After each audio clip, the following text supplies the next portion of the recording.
O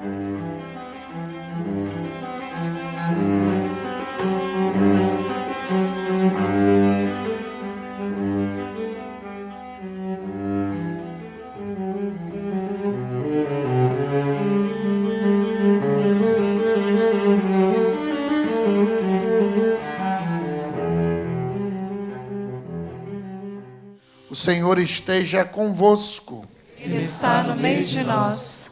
Proclamação do Evangelho de Jesus Cristo, segundo Marcos. Glória a vós, Senhor.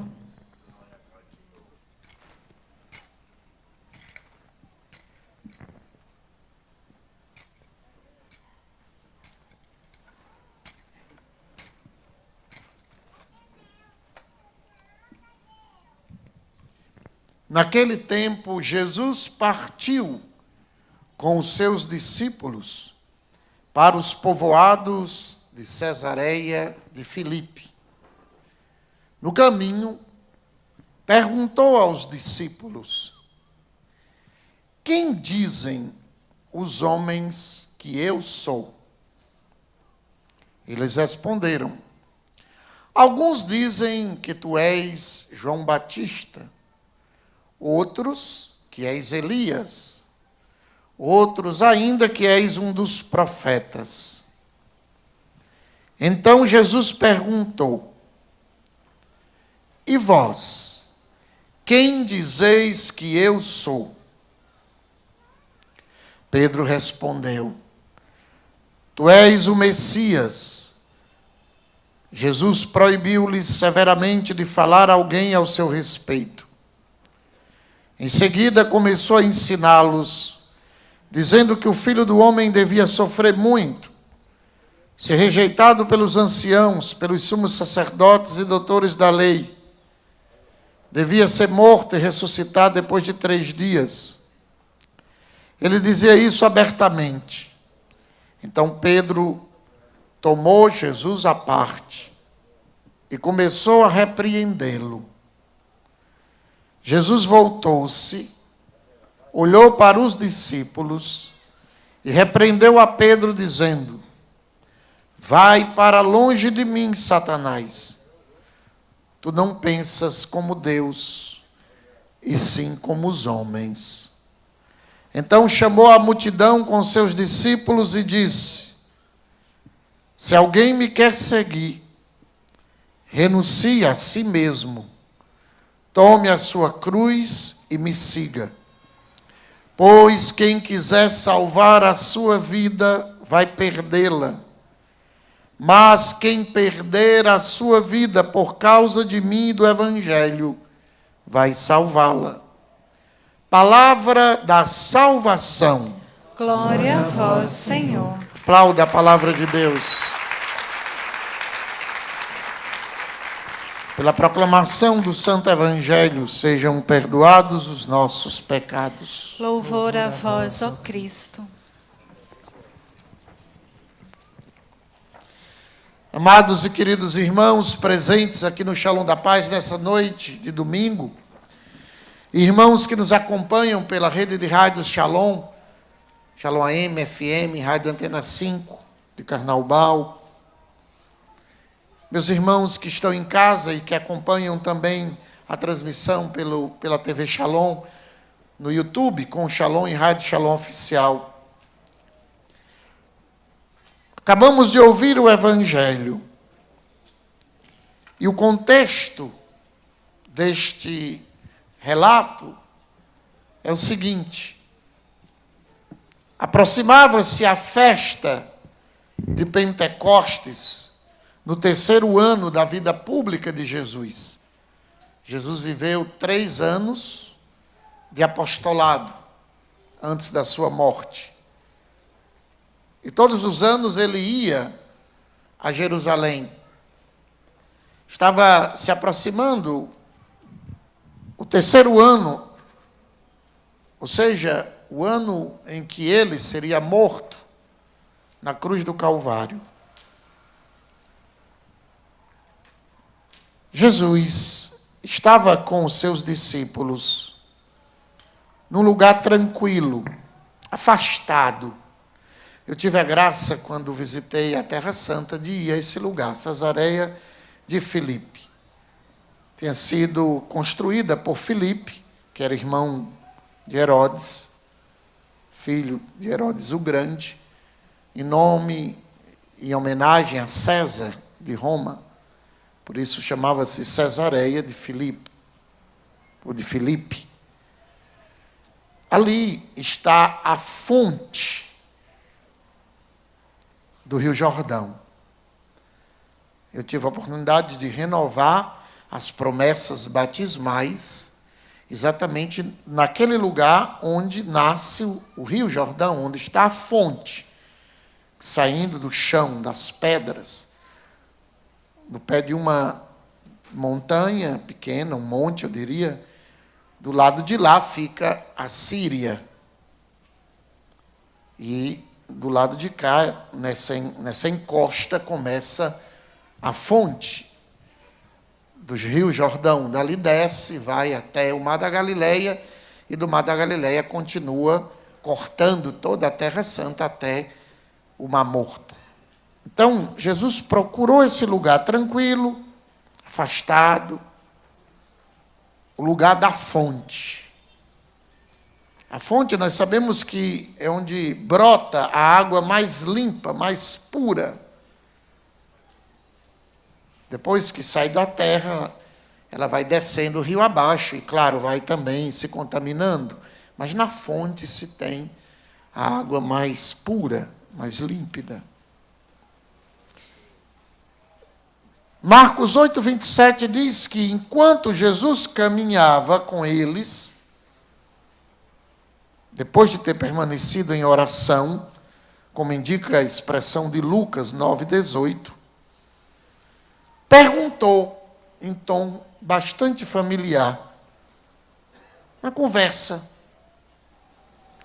quem dizem os homens que eu sou? E eles, com simplicidade, expressaram o disse-me disse, aquilo que as pessoas falavam sobre Jesus. Olha, uns dizem que tu és Elias. Se aí pegarmos Mateus, fala-se também de Jeremias, João Batista, diz Herodes, João Batista ressuscitou. Então, Jesus olha para eles, e pela força da liturgia, essa pergunta, hoje, nessa noite, é dirigida a mim, sacerdote, a você casado, a você jovem, a você não tão jovem, a todos nós. Jesus olha para nós nessa noite e pergunta: quem eu sou para você? Os espíritas dizem que Jesus é um iluminado, um espírito reencarnado em alto grau de iluminação. Os seguidores de Maomé dizem que Jesus é um grande profeta.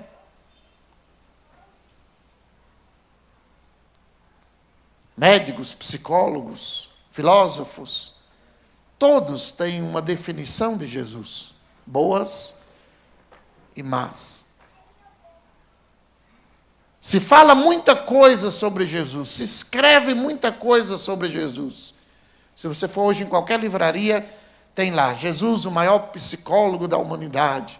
Jesus, o mestre dos mestres. Jesus. Tantas definições. E mesmo nas livrarias católicas, nós encontraremos tantos livros. E na teologia, nós que estudamos, eles que estão estudando também, se fala sobre quem é Jesus. Quem é Jesus na arte, quem é Jesus nos conceitos dogmáticos, quem é a pessoa de Jesus. Para a teologia da libertação, Jesus é um grande revolucionário, é um Che Guevara, né? Que veio para fazer justiça na terra. E Jesus pergunta, na intimidade de uma conversa entre amigos: aqueles que já o seguiam há 3 anos. Eu não quero saber agora o que as pessoas dizem sobre mim. Eu não quero saber o que você leu sobre mim. Eu não quero saber o que você decorou do catecismo sobre mim. Eu não quero saber o que você aprendeu no noviciado, no postulantado, no discipulado, no grupo de oração. Hoje estamos completando 12 anos do Caminho da Paz, né? Salva de palmas para todos que seguem o Caminho da Paz na vocação Shalom. E o Caminho da Paz tem um caminho, né? Começa com o querigma, depois, João, vem filoteia, metanoia, como é? Koinonia e martiria, ou seja, termina com a morte, né? Eu acrescentaria mais um nesse caminho, né? Seria a glória de Deus, um estudo da escatologia. Mas Jesus não quer saber o que você decorou, o que você aprendeu. Ele está perguntando para mim, para você na intimidade: quem sou eu para você? De verdade. Na vida, há perguntas que, se não forem respondidas, não têm nenhuma importância. Por exemplo, se eu perguntar qual é a capital do Cazaquistão, ou de um outro país distante, ou a idade de uma pessoa, existe muita coisa que a gente não sabe responder. Tem muita pergunta que, se forem feitas a nós tiraremos 0 no Enem da vida, que não sabemos responder. Mas isso não tem nenhuma importância, nem para a nossa vida. São informações que é ótimo saber, mas você não vai deixar de ser feliz se não souber quantos pinguins existem no mundo. Porém, há questões, há perguntas cujo conhecimento e vivência são muito importantes. Por exemplo, em que consiste a dignidade do ser humano? Em que consiste a dignidade da pessoa humana? Qual o sentido de estar neste mundo? De onde eu vim? Para onde eu vou? E dentre essas questões importantes, existe a mais importante. E essa nos dá a chave de todas as verdades que nos dizem respeito.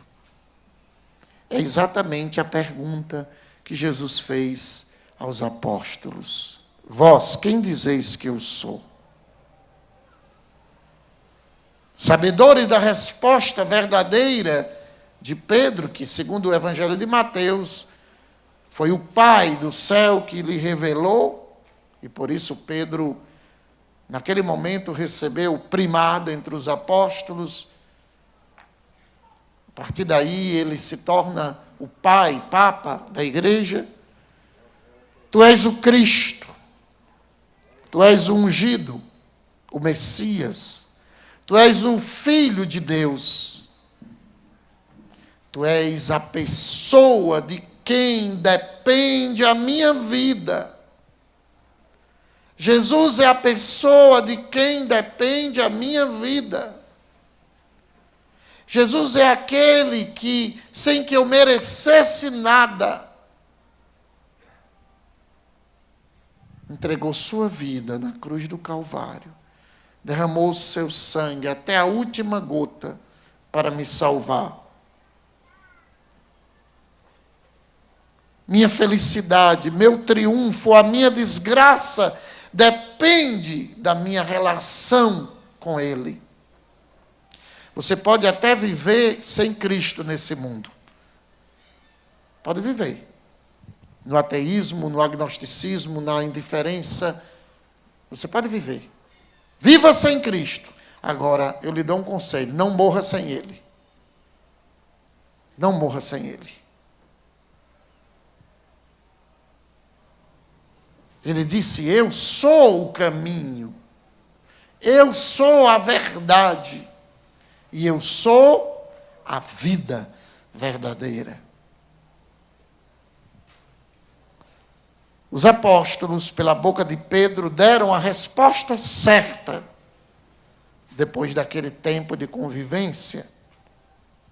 São João Paulo II dizia: também nós, como eles, os apóstolos, como Pedro e os outros, dizia o Papa, temos de percorrer um caminho de escuta atenta e inteligente. Temos de ir à escola dos primeiros discípulos, que são as suas testemunhas, os nossos mestres. E, ao mesmo tempo, temos, dizia o Papa São João Paulo II, de receber a experiência e o testemunho nada menos do que 20 séculos de história da Igreja. Nesses 20 séculos de história, tantos doutores como Agostinho, como Tomás de Aquino, como Boaventura, grandes teólogos, doutores da Igreja, pregadores como São Francisco de Assis, São Domingos, reis, mas também simples agricultores, pessoas simples, pobres, deram esta resposta com a própria vida. Se você olha para a vida de Padre Pio, de Francisco, de Rita, de Cássia, de João Paulo II, de Carlos Acutis, você vai ver de Irmã Dulce, na Bahia, quem é Jesus Cristo. Amém? Quem é Jesus Cristo? Porque essas pessoas encarnaram na própria vida, não deram uma resposta decorada, ou bem elaborada teologicamente. Não, eles deram a vida. E dando a vida, eles mostraram quem é Jesus Cristo. Por isso, o Papa Paulo VI dizia, o mundo de hoje não precisa tanto de pregadores. As pregações são boas, os pregadores convencem, mas são as testemunhas que arrastam. São as testemunhas que arrastam. Esse mundo carente de valores, de ética, de moral. Hoje me mandaram uma propaganda do convite para a manifestação de hoje. Eu espero que aquilo seja uma piada, né? Porque ver imagens de pessoas nuas no meio de uma rua, apelando para o aborto, apelando para a droga, com os crucifixos sendo colocados em seus corpos, desgraçadamente flagelados por uma vida sem Deus. Se aquilo é uma amostra do que esse mundo quer, nós precisamos redobrar a nossa oração, o nosso testemunho, o nosso jejum, a nossa busca do Senhor e a nossa santidade pessoal. Porque o mundo não vai se convencer com respostas bem elaboradas filosoficamente, teologicamente. O mundo procura testemunhas de pessoas que realmente fizeram a experiência e responderam com a própria vida. Jesus Cristo é isso. E em todos os tempos, diz o Papa São João Paulo II, ao longo destes mais de 20 séculos de história, essa pergunta do Mestre foi enriquecida pelo imenso coro de respostas dos fiéis de todos os tempos e lugares. Desde os primeiros que estavam jogados no Coliseu de Roma e morriam cantando, e Nero se irritava e dizia, por que que eles cantam?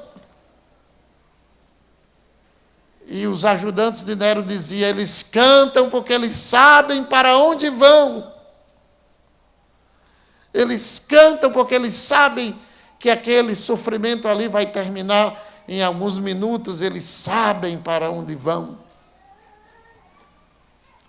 Nós, que talvez estejamos seguindo o Senhor há tantos anos já, tem gente aqui que já é votos perpétuos na comunidade Shalom, que já caminha com o Senhor num grupo de oração há alguns anos. Nós hoje devemos examinar na intimidade do nosso coração o que realmente Jesus Cristo significa para mim. O que ele representa? Se entrasse por aquela porta alguns talibãs bem armados, já tem gente se benzendo, né? Ave Maria 3 vezes, Padre. Mas se entrasse, como eles entraram lá, né, naquela cidade lá e perguntasse: quem aqui é cristão? Quem for cristão vai morrer agora. Quem deixar de ser cristão, escapa. Qual seria a minha resposta como padre? Você é cristão? Mesmo que os talibãs não venham, no nosso trabalho tem pessoas que olham para a nossa forma de vida. Na tua casa, teu marido te espera para ver como você vai tratá-lo depois da missa dominical. Na tua casa comunitária, há pessoas que esperam ouvir, não palavras, mas gestos concretos de vida que respondem quem é Jesus Cristo. Digamos como Paulo disse aos Filipenses, no capítulo 3, versículo 7. Tudo isso que para mim era um lucro, considero agora, por amor de Cristo, como perda, por causa do sublime conhecimento de Jesus Cristo. Por ele renunciei a todas as coisas e as tenho por esterco, dizia Paulo, a fim de ganhar a Cristo. Cristo é o amor do Pai enviado a nós. É o caminho sem o qual ninguém chegará na eternidade. É a verdade que esclarece as nossas dúvidas. É o pão da vida que nos alimenta nesse caminho. Ele é o bom pastor que vai à procura de nós e nos coloca nos ombros. Se pegarmos o Evangelho de João, vamos descobrir quem é Jesus Cristo. Naquilo que ele vai dizendo: eu sou a videira verdadeira, vós sois os galhos. Sem mim nada podeis fazer, porque se um galho é cortado da árvore, ele seca e vai ser queimado. Precisamos, meus irmãos, de momentos de oração para responder silenciosamente a Cristo quem tu és. Já que sobre nós pesa a grande responsabilidade, a nossa vida cristã resume-se em ser, pela graça, aquilo que Jesus é por natureza. Jesus é por natureza filho de Deus. E nós, por graça, também somos filhos de Deus. Então temos que ser filhos de Deus nesse mundo pela graça. E como será isso? Imitar Jesus Cristo. Ler o Evangelho atentamente. Como era que Jesus vivia? O que é que ele falava? Como ele se comportava numa festa, num local, com os pecadores, com o doente, com o pobre, com o rico? Como é que ele agia?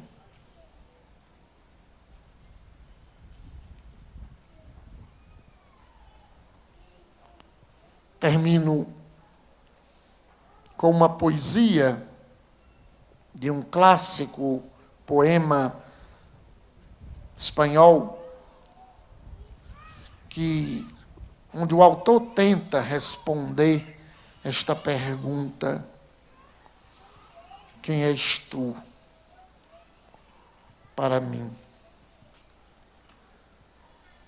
Diz esse soneto a Jesus crucificado, em resposta a essa busca que Jesus faz a cada um de nós. Nos procura sempre, pergunta quem eu sou para ti. Quem eu sou para ti. Diz o soneto. Podia até botar um fundo musical, né? Assim, um piano, né? Achei bonito esse soneto. Soneto a Jesus crucificado.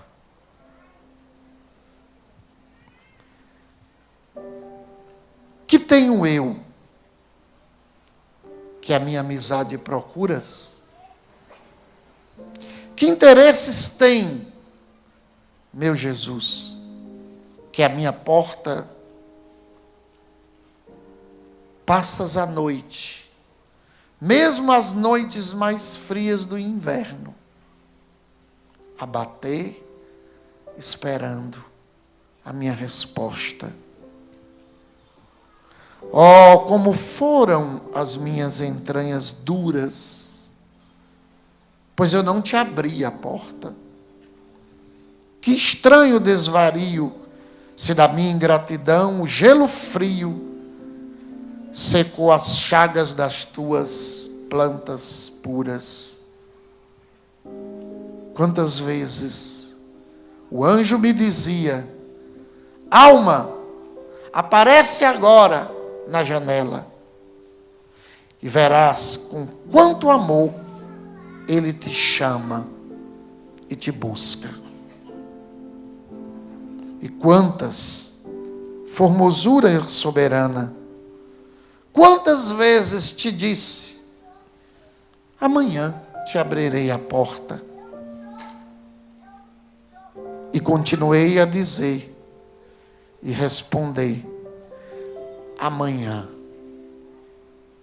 amanhã, amanhã. Digamos como Santo Expedito: amanhã não, ode é, hoje. Louvado seja nosso Senhor Jesus Cristo. Para sempre seja louvado.